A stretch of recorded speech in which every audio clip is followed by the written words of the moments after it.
Alors bonjour chers frères et sœurs. Soyez les bienvenus sur Ange Mbolo TV. Comme toujours, c'est un réel plaisir pour moi de venir à vous, afin qu'ensemble nous nous rendions au pied du Seigneur Jésus-Christ pour partager la parole de Dieu, le pain de vie, la bonne nouvelle d'élection de la grâce, la bonne nouvelle de la prédestination des élus de Dieu au salut. Chers frères et sœurs, je ne me lasse point de vous enseigner les mêmes choses. Et comme disait déjà l'apôtre Paul, pour vous, cela est salutaire. Ce matin, chers frères et sœurs, à votre demande, nous reviendrons sur la conférence de la semaine dernière et qui était intitulée « C'est là ce qui fait notre joie ». Conférence au cours de laquelle, à travers effectivement l'examen du chapitre 9 de l'épître de Paul aux Romains et qui traitait de l'élection d'Isaac et la réprobation d'Ismaël, de l'élection d'Ésaü et la réprobation d'élection, je vais dire, de Jacob et la réprobation d'Ésaü, nous avons élucidé le mystère d'élection de la grâce. Nous avons élucidé le mystère de la prédestination des îles de Dieu au salut. Il y a eu, je ne dirais pas des objections, ce ne sont pas des objections, mais il y a eu dans vos réactions effectivement un ensemble de questions qui ont été soulevées, des questions légitimes. C'est la raison pour laquelle effectivement on va revenir sur la conférence en essayant d'aménager effectivement un second point où effectivement on va élucider un certain nombre de questions, à savoir quels sont les signes distinctifs des élus de Dieu, comment savoir qu'on est un élu de Dieu. On va faire le point avec la confusion, avec la confusion de l'idée, la très sainte idée biblique de prédestination avec le conte profane absurde du fatalisme. Il y a bien d'autres, et ensuite il y a des objections, on verra ce qu'on peut faire. Mais déjà, ce que je peux déjà dire, c'est que tous ces points à la réalité ont fait l'objet de conférences. Donc, il faudrait nous aider à vous aider. Donnez-vous la peine, effectivement, d'aller effectivement sur la chaîne de télévision Ange Mbolo TV, sur YouTube. Vous accédez effectivement à la playlist et elle va vous générer effectivement l'ensemble des conférences. En fonction de vos préoccupations, vous allez cliquer sur une conférence et vous allez l'écouter. Déjà, on nous fait le reproche d'aborder des sujets un peu difficiles, des conférences qui sont denses, où effectivement les gens ne peuvent pas tout assimiler.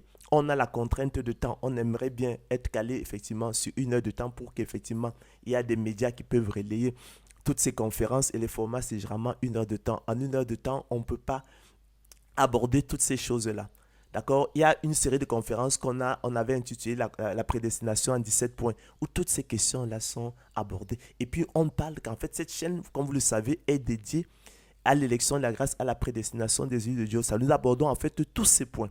Donc, allez sur YouTube, vous tapez Ange Mbolo TV en 3 mots, Ange, A-N-G-E, Mbolo, O-M-B-O-L-O, et TV, donc TV, tout en majuscule en 3 mots. Et une fois que vous y êtes, vous cliquez sur la playlist qui va vous dérouler l'ensemble des conférences qui y sont. Et puis pour vous qui suivez la conférence, il vous suffit d'aller sur l'onglet, il y a un onglet bleu avec la marque A majuscule, l'onglet bleu, vous cliquez dessus, ça va vous ramener en fait sur la chaîne de télévision et puis vous pourrez aussi avoir accès effectivement à la playlist et vous sélectionnerez ce qui vous conviendra. Je l'ai dit effectivement la dernière fois, ce texte-là de Romains 9 constitue en fait le texte le plus élaboré et le plus abouti sur la prédestination. Donc, on va adopté le plan de la dernière fois. On va, dans un premier temps, je vous propose qu'on relise le texte. Il faut le lire, il faut vous en approprier. On va relire le texte. Ensuite, on viendra le commenter verset par verset. Et puis, dans un troisième temps, on va donc répondre aux questions qui ont été soulevées. Donc, chers frères et sœurs, avec votre permission, nous allons donc ouvrir nos Bibles dans l'épître de Paul aux Romains pour aller justement à Romains 9. Nous allons d'abord lire, soyez attentifs. C'est un texte que je vous invite à vous approprier. Alors, il est écrit. Alors, je dis la vérité en Christ. Je ne mens point, ma conscience m'en rend témoignage par le Saint-Esprit. J'éprouve une grande tristesse et j'ai dans le cœur un chagrin continuel.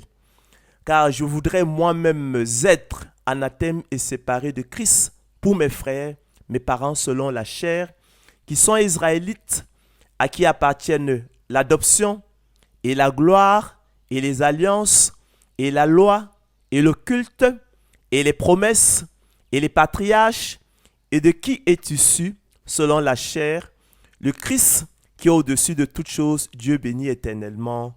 Amen.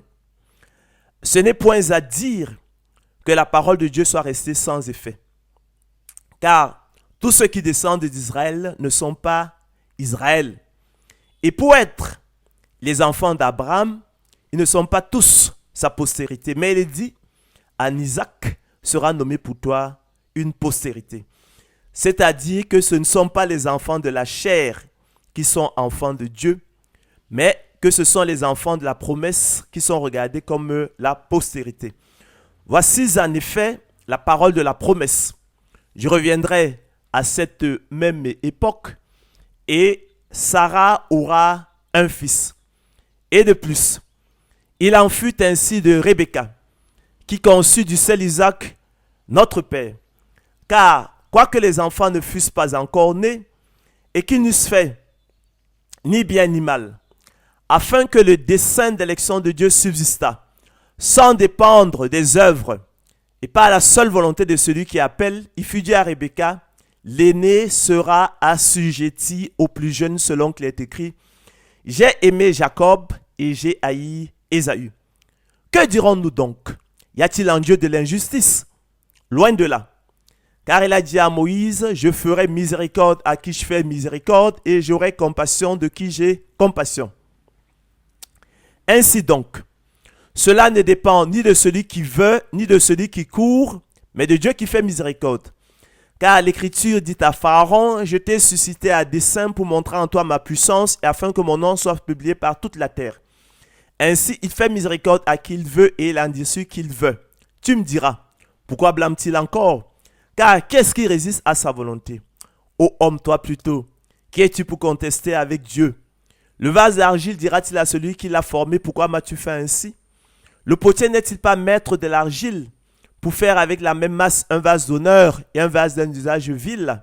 Et que dire si Dieu, voulant montrer sa colère et faire connaître sa puissance, a supporté avec une grande patience des vases de colère formés pour la perdition, et s'il a voulu faire connaître la richesse de sa gloire envers des vases de miséricorde qu'il a d'avance préparés pour la gloire. Ainsi nous a-t-il appelés, non seulement d'entre les Juifs, mais encore d'entre les païens. Selon qu'il le dit dans Osée, j'appellerai mon peuple celui qui n'était pas mon peuple, et bien-aimé celle qui n'était pas la bien-aimée. Et là où on leur disait, vous n'êtes pas mon peuple, ils seront appelés fils du Dieu vivant. Ésaïe de son côté s'écrit au sujet d'Israël, quand le nombre des fils d'Israël serait comme le sable de la mer, un reste seulement sera sauvé. Car le Seigneur exécutera pleinement et promptement sur la terre ce qu'il a résolu. Et comme Ésaïe l'avait dit auparavant, si le Seigneur des armées nous eût laissé une postérité, nous serions devenus comme Sodome, nous aurions été semblables à Gomorrhe. Que dirons-nous donc? Les païens qui ne cherchaient pas la justice ont obtenu la justice qui vient de la foi, tandis qu'Israël, qui cherchait une loi de justice, n'est pas parvenu à cette loi. Pourquoi?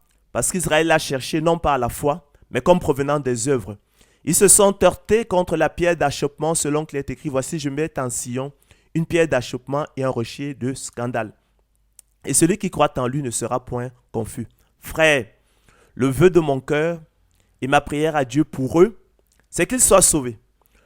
Je leur rends le témoignage qu'ils ont du zèle pour Dieu, mais sans intelligence, ne connaissant pas la justice de Dieu et cherchant à établir leur propre justice.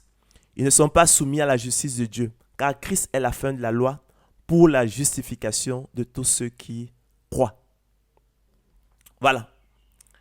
Chers frères et sœurs, nous avons donc lu là ensemble, nous avons parcouru l'épître de Paul aux Romains. Alors maintenant, avant de passer aux commentaires verset par verset, permettez-moi de rappeler que la notion de prédestination, la notion d'élection de la grâce est tout à fait une vérité biblique. C'est une catégorie biblique. Ça n'est pas seulement une catégorie philosophique, mais c'est une catégorie biblique. Donc nous allons en prendre donc les fondements scripturels. Nous allons voir dans la Bible au moins les 4 passages où effectivement cette notion-là revient. Nous allons juste lire pour que vous sachiez qu'on n'a pas inventé, mais que c'est puisé de l'écriture. Alors, à cet effet, je veux vous renvoyer. Nous allons donc parcourir, nous allons aller dans l'épître de Paul aux Éphésiens, au chapitre 1. L'épître de Paul aux Éphésiens, vous verrez qu'effectivement dans cette épître, voilà, le mot prédestination revient par 2 fois. Alors, il est écrit, béni soit Dieu, le Père de notre Seigneur Jésus-Christ, qui nous a bénis de toutes sortes de bénédictions spirituelles dans les lieux célestes en Christ.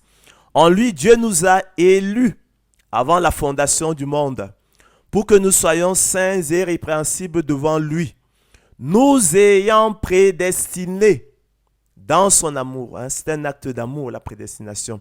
Nous ayant prédestinés dans son amour à être ses enfants d'adoption par Jésus-Christ selon le bon plaisir de sa volonté. La prédestination est aussi selon le bon plaisir de la volonté de Dieu. Nous y reviendrons. Alors, si on va dans Éphésiens 1, 11, il est encore écrit, en lui, nous aussi. Non, en lui, nous sommes aussi devenus héritiers, ayant été prédestinés, suivant la résolution de celui qui opère toutes choses d'après le conseil de sa volonté, selon le bon plaisir de sa volonté. Et si nous revenons dans l'épître de Paul aux Romains, en Romains 8, 28, il est également écrit, nous savons du reste que toute chose concourt au bien de ceux qui aiment Dieu, de ceux qui sont appelés selon son dessein. Car ceux qu'il a connus d'avance, il les a aussi prédestinés à être semblables à l'image de son Fils, afin que son Fils fût le premier-né entre plusieurs frères.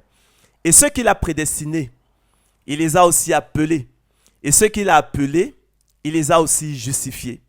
Et ceux qu'il a justifiés, il les a aussi glorifiés. Donc vous voyez, chers frères et sœurs, que seulement, effectivement, dans ces 2 épîtres, dans ces 2 chapitres, l'épître de Paul aux Éphésiens, chapitre 1, épître de Paul aux Romains, au chapitre 8, verset 28, le mot prédestination, effectivement, apparaît. C'est pour dire qu'effectivement, ce n'est pas une invention. Et le Seigneur Jésus-Christ n'est pas un fou. Dieu n'est pas un fou lorsqu'il met ces choses-là dans les Écritures. En fait, il a voulu que l'élection de la grâce soit pour nous une consolation éternelle, une bonne espérance et un puissant encouragement durant effectivement notre réseau spirituel sur cette terre appelée à la destruction. Et c'est pourquoi les autres effectivement veulent vous cacher de ces choses. Dans l'église catholique, on dit carrément de ne même pas en parler, on interdit de l'en parler. Et chez les apôtres de l'évangile de la gloire de l'homme, ils sont, il me semble, un peu plus sages parce que la parole de Dieu ne saurait être liée.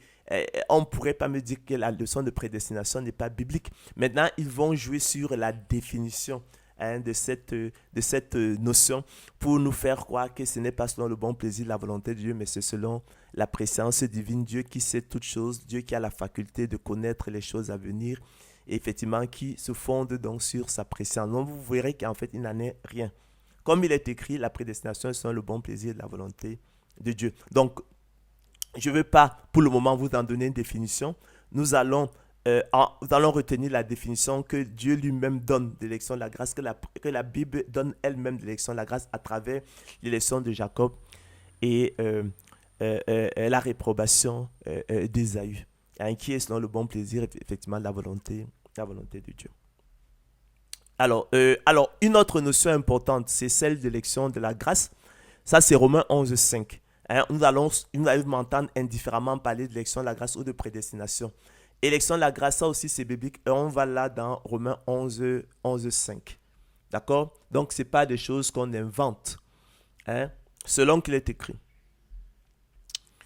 Alors, il est écrit, de même aussi, dans le temps présent, il y a un reste selon l'élection de la grâce. Donc, de même aussi, dans le temps présent, il y a un reste selon l'élection de la grâce. Or, si ce n'est pas grâce, ce n'est plus par les œuvres.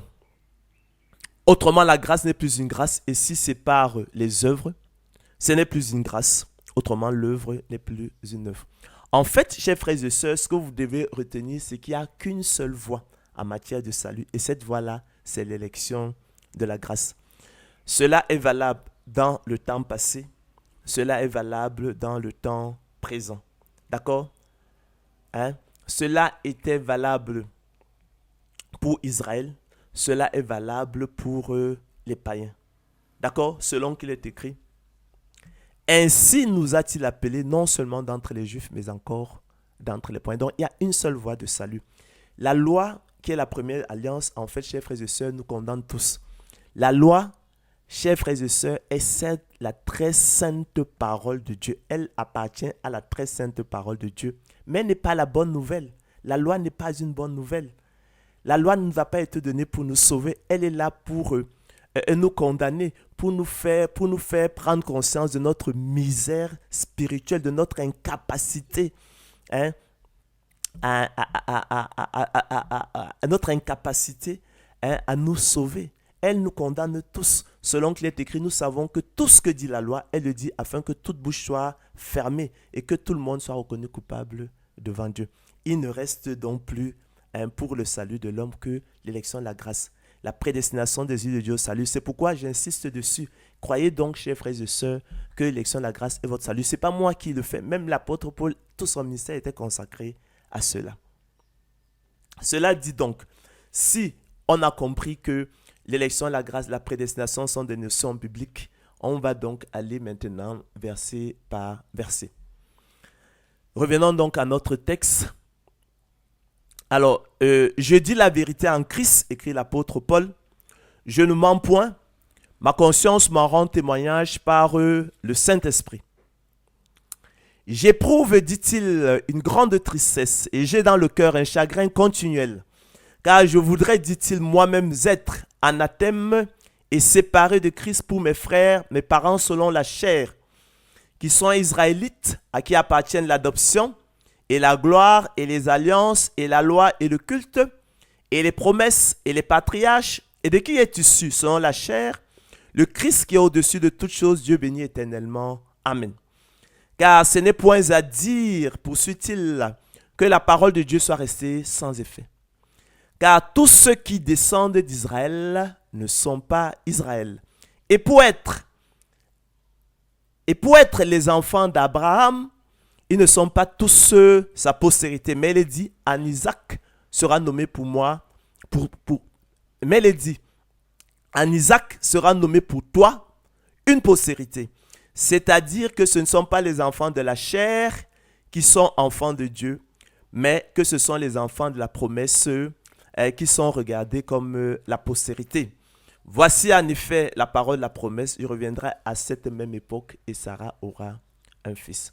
Donc, ce n'est point à dire, chers frères et sœurs, que la parole de Dieu soit restée sans effet. Car tous ceux qui descendent d'Israël ne sont pas Israël. Et pour être les enfants d'Abraham, ils ne sont pas tous sa postérité. Mais il est dit, en Isaac sera nommé pour toi une postérité. C'est-à-dire que ce ne sont pas les enfants de la chair qui sont enfants de Dieu, mais que ce sont les enfants de la promesse qui sont regardés comme la postérité. Voici en effet la parole de la promesse, je reviendrai à cette même époque et Sarah aura un fils. Ça, chers frères et sœurs, c'est une magnifique introduction au chapitre 9 de l'épître de Paul aux Romains. Donc, on nous parle ici, chers frères et sœurs, de l'élection d'Isaac, hein, et la réprobation, hein, d'Ismaël, hein, qui était effectivement son frère aîné, fils d'Agar. Isaac, lui, il est le fils, comme vous le savez, hein, de Sarah. C'est le premier type ici d'élection de la grâce, le premier type de la prédestination qui nous est donné dans ce verset. Il ne donne pas plus de détails, mais ce qui est important ici, c'est que cette introduction-là nous met en contexte. Cette introduction nous précise le contexte dans lequel tout le chapitre, le chapitre 9 de l'épître de Paul aux Romains s'inscrit. Et ici, ce qu'il faudrait retenir, c'est qu'effectivement, nous sommes en plein dans le discours sur le salut. Nous sommes en plein dans la doctrine biblique du salut. D'accord? Et nous pouvons l'affirmer par la mention récurrente, hein, des notions d'enfant de Dieu, enfant de la promesse. Vous avez vu que, plus loin, on parlera de peuple de Dieu, on parlera de fils de Dieu. D'accord? Hein? Donc, la mention des enfants de Dieu, des enfants de la promesse, du peuple de Dieu, des fils de Dieu, nous indique, hein, que nous sommes en plein, effectivement, dans le discours sur le salut. Parce que, comme vous, je l'ai souvent dit, notamment dans l'Église catholique, on vous dira que ce texte de Romains 9 ne parle pas de sotériologie. Dans le texte de Romains 9, le Seigneur Jésus, il n'est pas question effectivement du salut du peuple de Dieu, il n'est pas question des voies de Dieu en matière de salut. C'est un mensonge, un mensonge. Vous voyez la tromperie des hommes, vous voyez la ruse des hommes. Nous y sommes bien et c'est l'objet en fait de cette introduction-là. La mention d'enfants de Dieu, d'enfants de la promesse, du peuple de Dieu, des fils de Dieu, nous indique bien le contexte dans lequel en fait toute la suite du chapitre s'inscrit. D'accord? On est en plein dans le discours du salut. Hein? Il n'y a qu'une seule voie en matière de salut, valable aussi bien dans le temps présent que dans le temps passé. Hein? Selon qu'il est écrit, de même aussi dans le temps présent, il y a un reste selon l'élection de la grâce. Romains 11, 5. Valable aussi bien pour les Juifs que pour les païens. D'accord? Selon qu'il est écrit, ainsi nous a-t-il appelés non seulement d'entre les Juifs, mais encore d'entre les païens.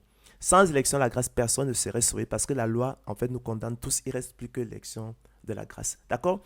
Cela dit, on continue donc. Donc, on a donc là l'élection d'Isaac, la réprobation de son fils frère aîné Ismaël. On ne nous donne pas plus de détails. Mais maintenant, lorsqu'on va poursuivre donc avec l'élection de Jacob, la réprobation d'Ésaü, on aura plus de détails. Mais déjà, on peut faire un saut pour nous retrouver dans l'épître de Paul aux Galates, pour vous dire quand même, chers frères et sœurs, vous connaissez, vous tous, vous qui avez lu le livre de la Genèse, les circonstances particulières qui ont entouré la naissance, la naissance d'Isaac. Isaac, il ne faut jamais l'oublier, est né de parents avancés en âge. Il est né d'une mère qu'on appelle Sarah, qui était avancée en âge. Elle avait été stérile. Elle était avancée en âge. Elle ne pouvait plus avoir d'enfants. D'accord? Donc c'est un miracle. D'accord? En fait, s'il en avait besoin d'une descendance pour Jacob, Dieu se serait bien, comme Abraham lui-même, se serait bien contenté d'Ismaël. S'il fallait faire un choix dans la maison d'Abraham pour lui trouver un héritier, c'était bien Ismaël. Non pas parce qu'il était excellent, mais parce qu'il était le seul partant, le seul cheval partant. En l'absence d'alternative, c'est lui qu'il aurait fallu prendre. Mais Dieu n'a pas fonctionné comme ça. Il a fait son miracle, hein, son enfant de la promesse, et c'est lui qui l'a pris comme héritier, selon le bon plaisir, hein, de sa volonté, parce que l'existence d'Ismaël n'était même pas envisageable. Sa mère était stérile, avançant en âge. C'est un miracle. Et dans Galates 4, 28, il est donc écrit, chers frères et sœurs, pour vous frères, comme Isaac, vous êtes enfants de la promesse. Vous êtes un miracle. On va maintenant voir la définition de l'élection, la grâce que donne l'Écriture, non pas celle que donne la sagesse humaine. Nous allons voir la définition de l'élection, la grâce que donne l'Écriture et non celle que, effectivement, on peut entendre ici et là dans l'Église catholique ou chez les apôtres l'évangile de la gloire de l'homme. Sur le sujet, avant d'entrer, avant de poursuivre, il faut savoir, je l'ai souvent dit, que traditionnellement, on a trois conceptions rivales: l'élection, la grâce et la prédestination des huiles de Dieu. C'est lorsque vous lisez la littérature sur la question, vous entendez les gens discuter. Il y a, dans l'Église catholique, on enseigne, l'Église catholique romaine, on enseigne ce qu'on appelle la prédestination salvifique universelle. D'accord? Ici, on va dire que selon cette doctrine, en fait, tous sont prédestinés, donc tous les hommes sont prédestinés, tous existent sous le signe de l'amour, personne n'est reprouvé. Donc c'est une doctrine qui nie donc le choix souverain de Dieu dès avant la fondation du monde, de même que son appel efficace. On est en plein dans la ruse, on est en plein en fait dans la tromperie. Et ça fait mal au cœur lorsqu'on voit ces choses. On vous cache les choses que Dieu nous a données pour sa grâce. Lui qui a voulu que nous trouvions, vous élus de Dieu, une consolation éternelle, une bonne espérance et un puissant encouragement durant notre prière. Ils viennent vous cacher ça. Alors, ils vous laissent à la merci de la loi qui va vous broyer. La loi va vous broyer parce que ce n'est pas une bonne nouvelle, elle n'a pas été donnée pour nous sauver, mais elle est là pour nous condamner. Selon qu'il est écrit, je l'ai dit précédemment, nous savons que tout ce que dit la loi, elle le dit afin que toute bouche soit fermée, que tout le monde soit reconnu coupable devant Dieu. C'est un pur mensonge. Donc, parce que lorsque vous prenez, nous l'avons lu précédemment, l'épître de Romains 8, 28, il est écrit: nous savons du reste que toute chose concourt au bien de ceux qui aiment Dieu, de ceux qui sont appelés selon son dessein. Car ceux qu'il a connus d'avance, enfin ceux qu'il a aimés d'avance, il les a aussi prédestinés à être semblables à l'image de son Fils, afin que son Fils fût le premier-né entre plusieurs frères. Et ceux qu'il a prédestinés, il les a aussi appelés. Et ceux qu'il a appelés, il les a aussi justifiés, c'est-à-dire déclarés justes. Et ceux qu'il a justifiés, il les a aussi glorifiés. Ça, c'est ce qu'on appelle la chaîne d'or de l'élection de la grâce.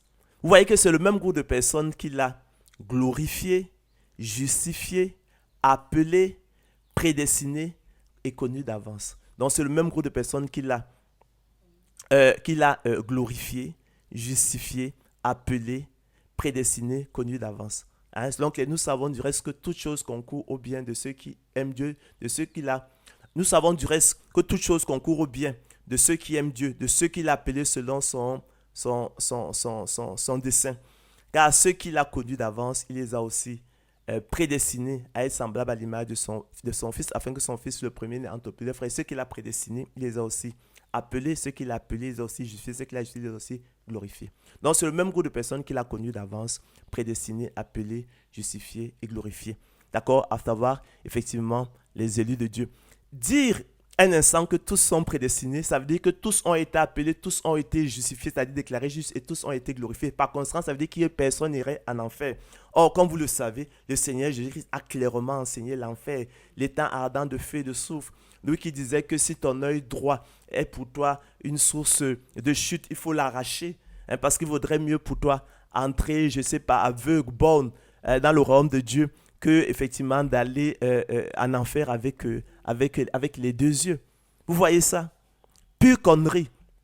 Ensuite, dans l'écriture, on nous parle, les notions d'élu de Dieu reviennent de façon récurrente. Simplement que je ne veux pas qu'on s'éloigne. Si on prend par exemple les épîtres de Paul, les introductions, il s'adresse aux seuls élus. D'accord? L'apôtre Paul s'adresse aux seuls élus, hein, selon qu'il est écrit. Hein? Alors, si je prends ça, si je prends ça, Voilà. Alors, l'introduction à la première épître de Paul, la première épître de Pierre. Pierre, apôtre de Jésus-Christ, à ceux qui sont étrangers dispersés dans le pont, la Galatie, la Cappadoce, Lydie, l'Asie, la Bithynie, qui sont élus selon la préscience de Dieu. Qui sont élus. Hmm? Hein? Les élus de Dieu. On parle là bien des élus de Dieu. Si vous prenez l'épître de Paul aux Thessaloniciens, la seconde épître de Paul aux Thessaloniciens, hein, 2 Thessaloniciens, 2 Thessaloniciens 13 par exemple. Hein? Euh, pour nous, 2 Thessaloniciens 2:13, pour nous, frères bien-aimés du Seigneur, nous devons à votre sujet rendre continuellement grâce à Dieu parce que Dieu vous a choisi dès le commencement pour le salut. Bon, on dit choisir, c'est en fait c'est élire. Hein? Bon, en fait, là, pour ceux qui sont familiers de l'Écriture, on parle des élus partout, partout, partout. Donc ça, c'est à rejeter. Ensuite, la seconde conception rivale d'élection de la grâce et la prédestination, c'est ce qu'on appelle la prédestination selon la préscience divine. Donc ici, on reconnaît le choix souverain de Dieu avant la fondation du monde, de même que son appel efficace. Maintenant, malheureusement, ils fondent l'élection de la grâce sur la préscience divine, c'est-à-dire la connaissance infaillible que Dieu a à l'avenir, la connaissance infaillible que Dieu a l'avenir du monde, de l'humanité, de toutes choses là dans le moindre détail. Donc, sur la faculté que Dieu a de prévoir les événements à venir. Mais comme nous le verrons, non seulement il s'agit d'un salut par les œuvres, par les mérites. Hein. Or, de façon unanime, on apprend que ce n'est point par les œuvres. Hein. L'Écriture nous enseigne que ce n'est point par les œuvres. Vous verrez ça dans Éphésiens 2:8 ou 2:9. Hein. Voilà. Et puis, vous avez même vu ce qu'on en a dit dans Romains 11:5. Hein. De façon constante, l'Écriture nous enseigne que ce n'est point par les œuvres. Et puis, nous allons voir dans la définition qu'on pourra en tirer dans l'élection de Jacob et la réparation d'Ésaü, effectivement que ce n'est point par les œuvres, selon qu'il est écrit que le dessein d'élection de Dieu subsiste sans dépendre des œuvres et pas la seule volonté de celui qui appelle. Nous verrons qu'avant que les enfants ne fussent nés, qu'il n'y ait fait ni bien ni mal, afin que le dessein d'élection de Dieu subsista sans dépendre des œuvres et pas la seule volonté de celui qui appelle. Il fut dit à Rebecca que l'aîné sera assujetti au plus jeune. La prédestination sans la préscience divine regarde aux œuvres et regarde au mérite. D'accord? Or, ce n'est point par les œuvres, parce pour cette raison-là, on l'exclut, tout simplement. D'accord? Romains 9:11 nous enseigne que le dessein d'élection de Dieu subsiste sans dépendre des œuvres et pas la seule volonté de celui qui appelle. Ça permet d'éliminer cette version. D'accord? Qui est une erreur doctrinale parce qu'elle enseigne salut par les œuvres. Et la dernière conception rivale, et qui est la bonne, et celle que nous verrons à travers effectivement l'élection de Jacob, la réparation d'Ésaü, c'est la prédestination selon le bon plaisir de la volonté de Dieu. D'accord? Elle nous parle donc du choix souverain de Dieu avant la fondation du monde, son appel efficace. D'accord? Elle est selon le bon plaisir de la volonté de Dieu, mais elle exclut toute idée de mérite de l'homme dans le salut. Ça, c'est logique conforme à l'Écriture. On peut donc la définir comme le choix souverain de Dieu avant la fondation du monde. D'accord? C'est une idée. Son appel efficace, chers frères et sœurs, par le moyen du don de la foi. D'accord? Nous équipant, nous outillants pour nous rendre aptes et capables non seulement de discerner quelle est la volonté de Dieu, ce qui est bon, agréable et parfait, mais aussi de la faire efficacement de façon à accomplir, de façon à accomplir l'esprit de la loi. Parce qu'il faut toujours vous dire que nous autres élus, nous servons à nouveauté de vie. Non selon, nous servons à nouveauté de vie selon l'esprit de la loi et non selon la lettre de la loi qui a vieilli. Car la lettre de la loi tue, mais l'esprit de la loi vivifie. Donc, on peut donc définir la prédestination dont parle la Bible comme le choix souverain de Dieu avant la fondation du monde et son appel efficace. D'accord? Par le moyen du don de la foi, qui est le privilège des élus de Dieu. Le déclencheur exclu du salut et son moteur efficace.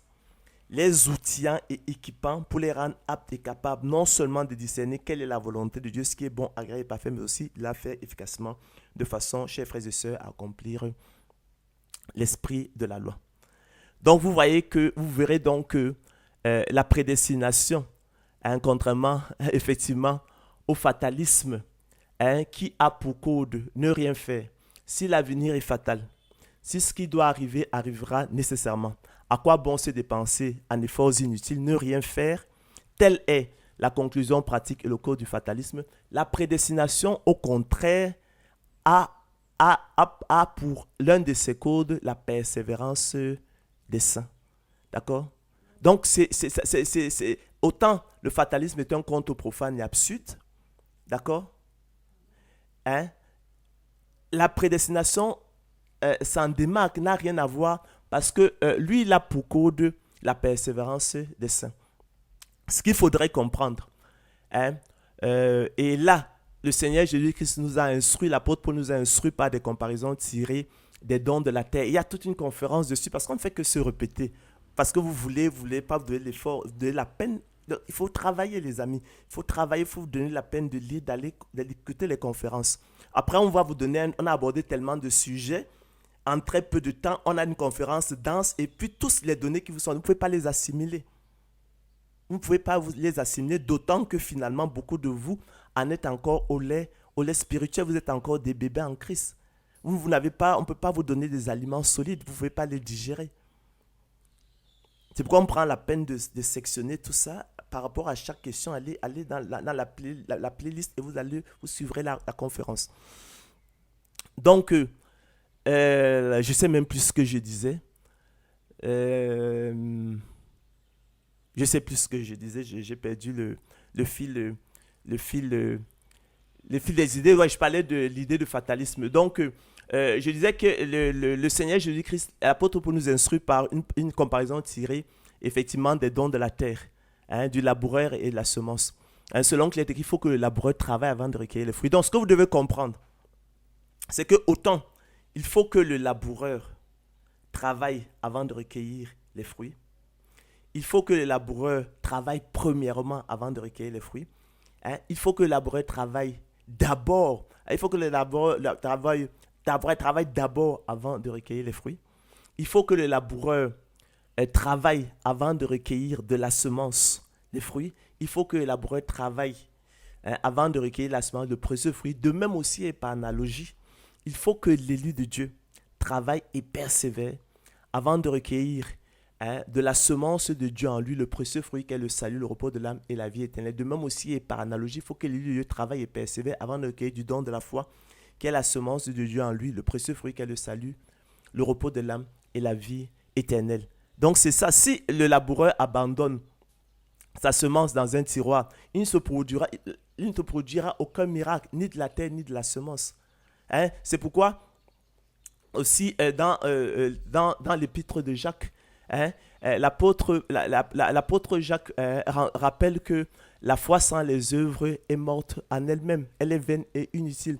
De même que le corps sans âme est mort, de même la foi sans les œuvres est morte. De même que le corps sans âme est mort, de même le don de la foi sans les œuvres est mort inutile. De même que le corps sans âme est mort, de même la semence de Dieu en nous sans les œuvres est morte, infructueuse, stérile, improductive. C'est ce dont il est question. Donc je ne vais pas revenir en détail dessus, je vous renvoie en fait aux conférences. L'idée avec ce que je fais, c'est d'éveiller votre conscience par rapport à certaines réalités que l'on vous cache, afin que vous-même vous preniez les Écritures et que vous méditiez sur ces choses. On pourrait passer toute la vie à discuter dessus. Donc c'est pourquoi en fait il faut structurer les choses. Moi je structure les conférences, j'éveille vos réalités par rapport à cette, j'éveille votre conscience par rapport à certaines vérités, par rapport à certaines réalités. Et il vous appartient de saisir cela. Allez regarder les conférences distinctes en fonction des thèmes sur lesquels constituent des pierres d'achoppement pour vous. Et où, par la grâce du Seigneur Christ, on évacue, on lève toutes les difficultés. C'est ce dont il C'est dont il est question. Donc, on va donc revenir sur l'épître de Paul aux Romains et, et, euh, on va donc poursuivre hein, simplement notre conférence. Donc, il a commencé par, comme type d'élection du peuple de Dieu, c'était l'élection d'Isaac hein, et la réprobation d'Ismaël. Et quelque part, je pense, c'est dans l'épître de Paul aux Galates, toujours, je parle de mémoire, et qui reprend effectivement une parole de la Genèse. Hein, il est écrit que chasse l'esclave, non, chasse le fils de l'esclave, car le fils de l'esclave n'héritera pas avec le fils de la femme libre. Chasse le fils de l'esclave, car le fils de l'esclave n'héritera pas avec le fils de la femme libre. Donc, on a commencé donc avec, comme premier type d'élection du peuple de Dieu, c'est l'élection d'Isaac et la réprobation d'Ismaël. On a vu que, en fait, dans l'histoire, si, humainement parlant, s'il y avait quelqu'un qui méritait qui méritait d'être l'héritier d'Abraham, c'était bien Ismaël, parce que lui-même, il avait, on va dire, avec lui, il avait l'avantage d'exister, alors qu'Ismaël, c'est un miracle. Un miracle. Isaac, c'est un miracle. Un miracle. On ne peut pas dire que Dieu a vu d'avance qu'il naîtrait. Non, ça n'était même pas envisageable.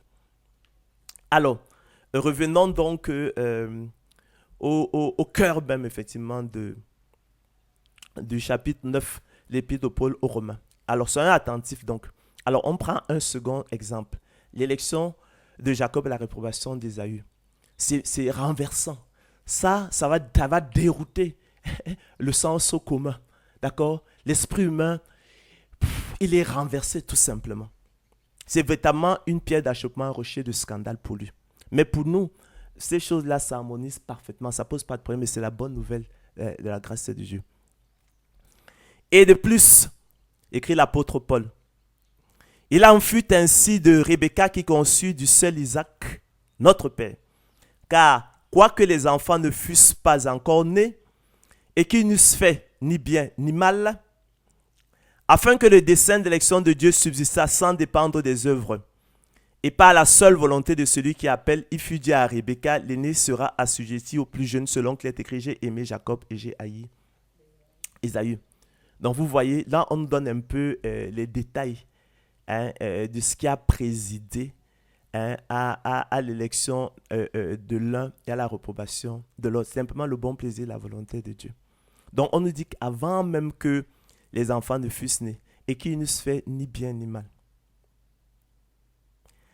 afin que le dessein d'élection de Dieu subsistât sans dépendre des œuvres et par la seule volonté de celui qui appelle, il fut dit à Rebecca, l'aîné sera assujetti au plus jeune, selon qu'il est écrit, j'ai aimé Jacob et j'ai haï Ésaü. Dieu avait déjà fait son choix avant que les enfants ne fussent nés, avant qu'ils n'aient fait ni bien ni mal. D'accord? Afin que le dessein d'élection de Dieu subsistât sans dépendre des œuvres et par la seule volonté de celui qui appelle. Il n'est pas dit que c'était parce que c'est dans sa présence, c'est parce que Dieu, avec lui qui sait toutes choses, avait prévu d'avance la foi de l'un, l'incrédulité de l'autre. Ouais, que Dieu, dans sa présence, avait vu d'avance les bonnes œuvres de l'autre, la réprobation et l'incrédulité de l'autre. Non. Hein? Autrement, il aurait écrit. Hein? Mais ici, il n'est pas écrit que car quoique les enfants ne fussent pas encore nés et qu'ils ne se fait ni bien ni mal, afin que selon la préscience divine, selon la faculté que Dieu a de prévoir les choses d'avance, selon la foi qu'il a vue dans Jacob, l'incrédulité qu'il a vue dans Ésaïe, les bonnes œuvres de Jacob, les œuvres d'impiété d'Ésaü. Hein, il a dit ci et puis il a dit ça. Non, c'est pas cette idée qui est dite, qui est avancée ici. C'est afin que le dessein d'élection de Dieu subsiste sans dépendre des œuvres et pas la seule volonté de celui qui appelle. Donc ça exclut toute idée de préscience divine qui, elle, regarde déjà aux œuvres. C'est ce qui est un enseignement contraire à l'écriture. D'accord? Mais ici, c'est selon le bon plaisir de la volonté de Dieu. Je rappelle que le bon plaisir de quelqu'un hein, c'est sa volonté arbitraire, sa volonté arbitrairement exprimée, sa volonté exprimée par le seul fait hein, qu'elle agrée à celui qui parle en dehors de toute règle. Arbitraire qui dépend de la seule volonté n'est pas lié par l'observation de règles. On dira aussi qu'il dépend du bon plaisir de quelqu'un.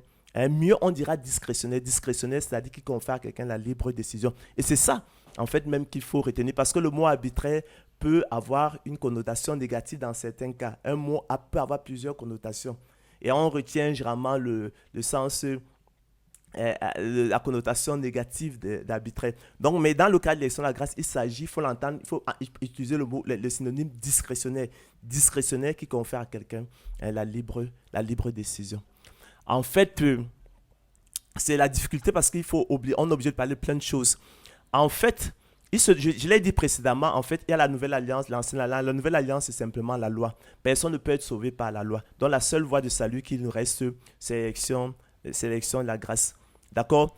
Personne ne peut être sauvé par la loi. Pourquoi? Parce que, comme le rappelait encore l'auteur du livre de Job, hein, dans une question de rhétorique, il disait « Comment l'homme serait-il juste devant Dieu ?» Lui qui boit l'iniquité comme l'eau. Donc, Ésaïe disait que toute notre justice est aux yeux de Dieu comme un vêtement souillé. Ça n'est que de la boue.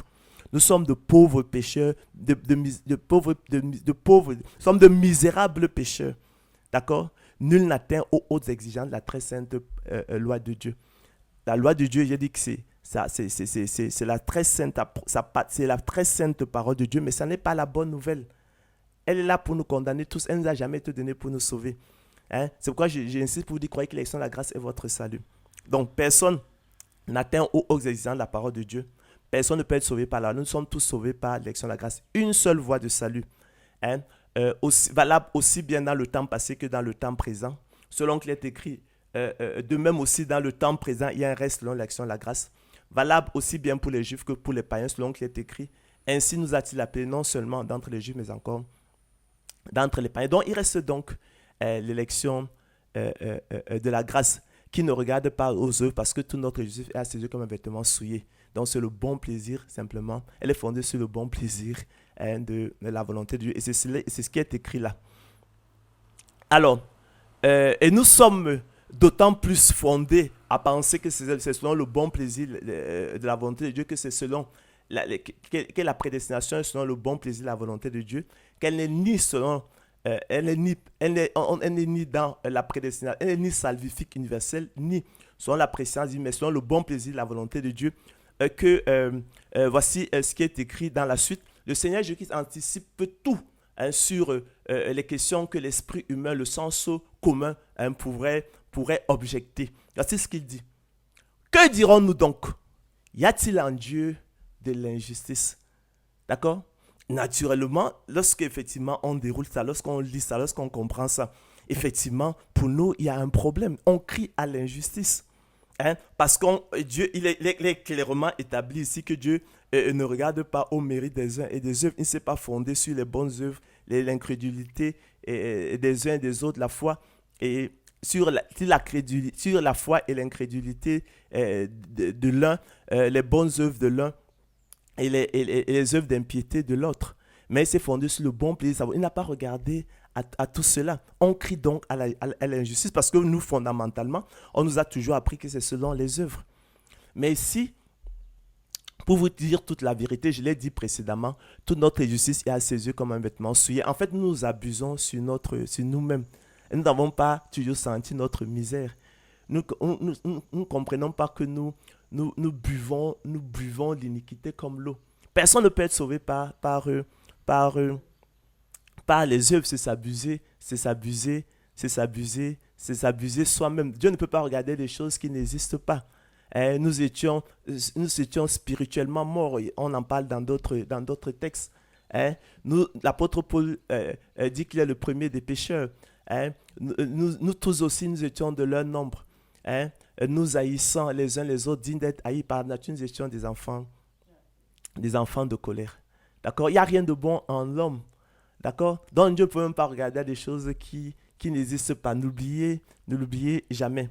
Donc, mais cette question-là, cette question de rhétorique montre simplement nous indique simplement que nous sommes bel et bien dans la présence, nous sommes bel et bien dans la prédestination est bien selon le bon plaisir et la volonté de Dieu. Parce que si il fallait interpréter, si le choix de Dieu avait été fondé sur sa présence divine, sa faculté qu'il a de connaître, de prévoir les événements à venir, la connaissance infaillible qu'il a de l'avenir du monde, l'humanité, de toutes choses, s'il avait vu effectivement, il avait vu d'avance la piété de Jacob, l'impiété d'Ésaü, s'il avait vu d'avance les bonnes œuvres de Jacob et les œuvres d'impiété d'Ésaü, est-ce qu'on aurait crié à l'injustice? Non.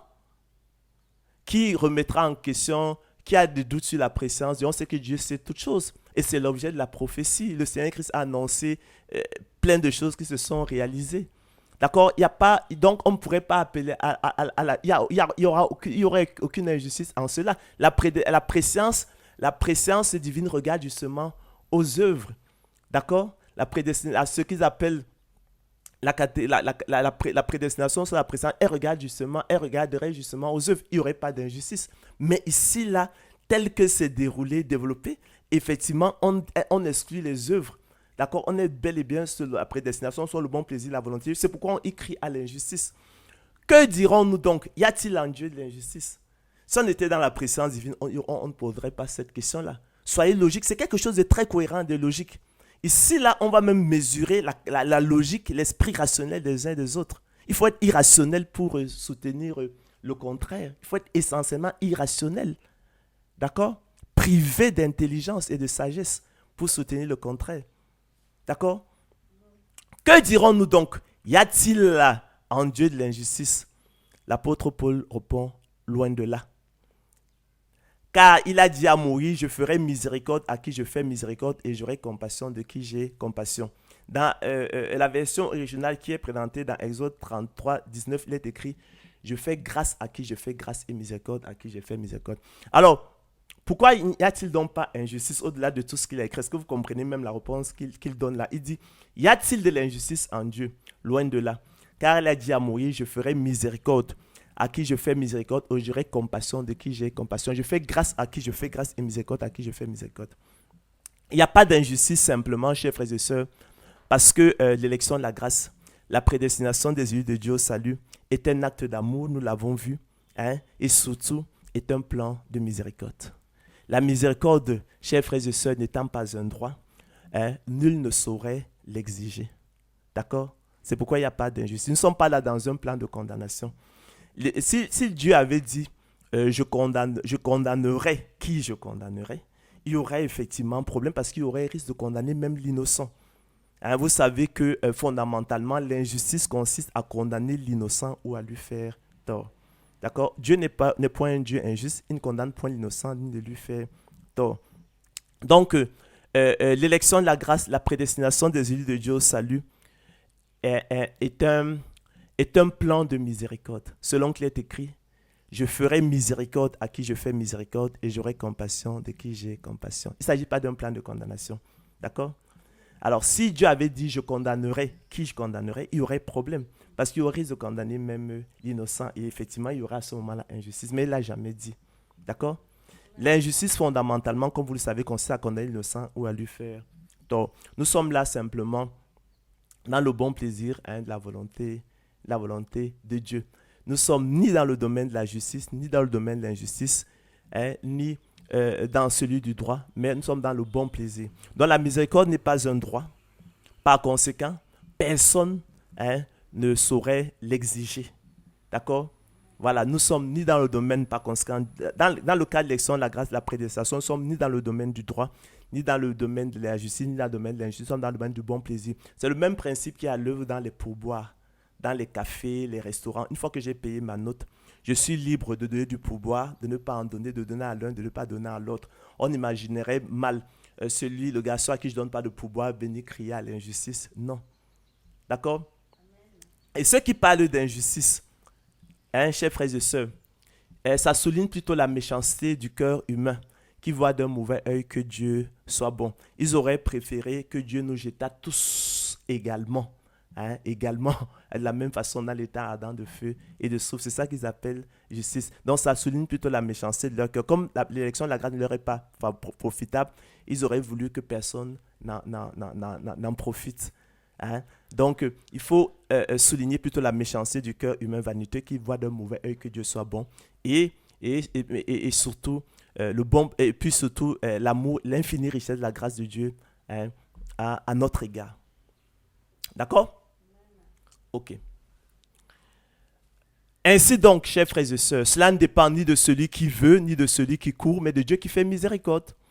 Car l'Écriture a dit à Pharaon, je t'ai suscité à dessein pour montrer en toi ma puissance, et afin que mon nom soit publié par toute la terre. Ainsi, chers frères et sœurs, il fait miséricorde à qui il veut et il endurcit qui il veut. Tu me diras, pourquoi blâme-t-il encore? Car qu'est-ce qui résiste à sa volonté? Il veut contester avec Dieu. Ô homme, toi plutôt, qui es-tu pour contester avec Dieu? Le vase d'argile dira-t-il à celui qui l'a formé, pourquoi tu fait ainsi? Le potier n'est-il pas maître de l'argile pour faire avec la même masse un vase d'honneur et un vase d'un usage vil? Ça, c'est très humiliant pour nous. Parce que nous abusons nous-mêmes. Nous ne savons même plus quelle est notre position dans le monde. Ici, il répond en nous mettant à notre place, en nous rappelant en fait qu'il y a un créateur et qu'il y a une créature. Dieu est le créateur, nous sommes la créature. Et nous remet donc à notre place. Et nous dit que notre contester avec Dieu est absurde. Parce qu'on ne saurait envisager, les vases d'argile, hein, contester avec le potier, hein, pour lui demander pourquoi m'as-tu fait ainsi, pourquoi m'as-tu fait comme ça. Il nous dit que c'est vraiment absurde. Notre contestation est absurde. Donc, il sort ici même du bon plaisir pour entrer maintenant dans la souveraineté de Dieu. Donc, ô homme, toi plutôt, qui es-tu pour contester avec Dieu? Le vase d'argile dira-t-il à celui qui l'a formé, pourquoi m'as-tu fait ainsi? Le potier n'est-il pas maître de l'argile pour faire avec la même masse un vase d'honneur et un vase d'un usage vil? D'accord? Nous sommes que l'argile, les vases d'argile. Hein? Dieu, lui, est le créateur, le potier. Nous sommes la créature. D'accord? Il nous remet à notre place. Alors, et de plus, que dire si Dieu, voulant montrer sa colère et faire connaître sa puissance, a supporté avec une grande patience des vases de colère formés pour la perdition. Et s'il a voulu faire connaître la richesse de sa gloire envers des vases de miséricorde qu'il a d'avance préparés pour la gloire. D'accord? Donc, et que dire si Dieu voulant montrer sa colère à l'égard de notre péché. D'accord? C'est notre péché. Les réprouvés, ça ne compte même pas. C'est nous. Il se sert, on en parle avec beaucoup de douleur, de honte. En fait, tous les malheurs que vous voyez dans le monde, en fait, les réprouvés ne sont que notre miroir. Tout cela, il se sert d'eux pour nous enseigner un certain nombre de choses. Parce que si nous le comprenions, il n'aurait même pas recours à cela. Donc, c'est à notre honte. Il dira plus tard que, parlant d'Israël, en ce qui concerne, parlant d'Israël et des païens, en ce qui concerne, parlant d'Israël, en ce qui concerne l'évangile, ils sont ennemis à cause de nous. De même, les réprouvés, hein, ils sont ennemis de l'évangile à cause de nous. Dieu se sert d'eux pour nous enseigner un certain nombre de choses. Donc, et que dire si Dieu, voulant montrer sa colère et faire connaître sa puissance, a supporté avec une grande patience des vases de colère formés pour la perdition. Et s'il a voulu faire connaître la richesse de sa gloire envers des vases de miséricorde qu'il a d'avance préparés pour la gloire. Donc, on nous rappelle donc qu'il y a deux types d'hommes. Il y a les élus, les reprouvés. Il y a les Isaac, les Ismaël. Il y a les Jacob, les Ésaü. Il y a les vases de colère formés pour la perdition et les vases de miséricorde qu'il a d'avance préparés pour la gloire. Ainsi nous a-t-il appelés non seulement d'entre les Juifs, mais encore d'entre les païens, de la sorte, de cette manière, de la façon qui vient d'être décrite, selon le plan de miséricorde qui vient d'être présenté, non seulement d'entre les Juifs, mais encore d'entre les païens. S'agissant, chers frères et sœurs, de la question de savoir quel était le signe distinctif des élus de Dieu, nous dirons simplement que c'est l'amour de Dieu qui constitue le signe distinctif des élus de Dieu. C'est la marque c'est le trait de famille des élus de Dieu. Seuls les élus de Dieu peuvent aimer Dieu. Hein? Selon qu'il est écrit, mais l'homme animal ne reçoit pas les choses de l'Esprit de Dieu, mais l'homme animal n'accepte pas les choses de l'Esprit de Dieu, mais l'homme anal refuse les choses de l'Esprit de Dieu. Pourquoi? Car elles sont une folie pour lui et il ne peut les connaître parce que c'est spirituellement qu'on en juge. Donc, seuls les élus de Dieu peuvent aimer Dieu en raison du Saint-Esprit qui habite en eux. D'accord? Du don de la foi qui les porte effectivement à recevoir la parole de Dieu avec joie et empressement. C'est ce qui les distingue en fait des reprouvés. Donc nous avons l'assurance de notre élection divine. Ainsi, nous aimons le Seigneur Christ d'un cœur sincère. C'est pas qu'on n'a rien à prouver à personne. On n'a rien à démontrer à personne. C'est une relation personnelle avec Dieu. Si dans ton cœur tu sais que tu aimes Dieu, c'est parfait. Parce que seuls les élus de Dieu peuvent aimer Dieu. Selon qu'il est écrit, si quelqu'un aime Dieu, celui-là est connu de lui. Donc si quelqu'un aime Dieu, celui-là est connu de Dieu. C'est ce qu'il faut, chers frères et sœurs, simplement connaître. D'accord? Mais naturellement, le vrai signe distinctif des élus de Dieu, c'est le sceau du Saint-Esprit. Mais malheureusement, le sceau du Saint-Esprit n'est pas visible de l'œil. C'est pourquoi, effectivement, il nous reste donc l'amour pour Dieu. Et puis, naturellement, les fruits du Saint-Esprit. Je vous renvoie à la conférence en fait, qui a traité de cette question-là. D'accord? Donc, retenez que nous avons l'assurance de notre élection divine si nous aimons Dieu. Il n'y a que les élus de Dieu qui puissent aimer Dieu. Nous avons, je pense, évacué le problème de la confusion entre l'idée biblique de fatalisme et entre la très sainte idée biblique de prédestination et le conte profane absurde du fatalisme. Nous avons dit que nous l'avons expliqué. Le problème de l'injustice a été évacué.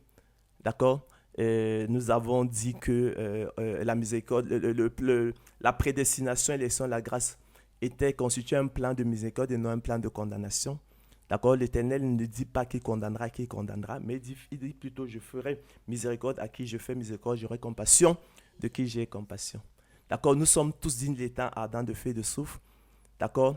Parce que nul n'observe la loi de Dieu. Ce qu'il fait, en revanche, dans son amour, parce qu'il en tire certains, il sort certains de l'état ardent de feu et de soufre pour les accueillir effectivement dans sa gloire. D'accord? C'est le même principe qui a lieu dans les pourboires. Il fait simplement de son bien ce qu'il veut. Je vous renvoie ici à la parabole dont des ouvriers liés à différentes heures je pense que ça doit être Matthieu 20 qui parle de ces choses-là. Donc, nous sommes parvenus au thème de notre conférence, que l'honneur, l'acclamation, la gloire reviennent au Seigneur de gloire Jésus-Christ seul. Bonne journée, à la prochaine sur Ange Mbolo TV.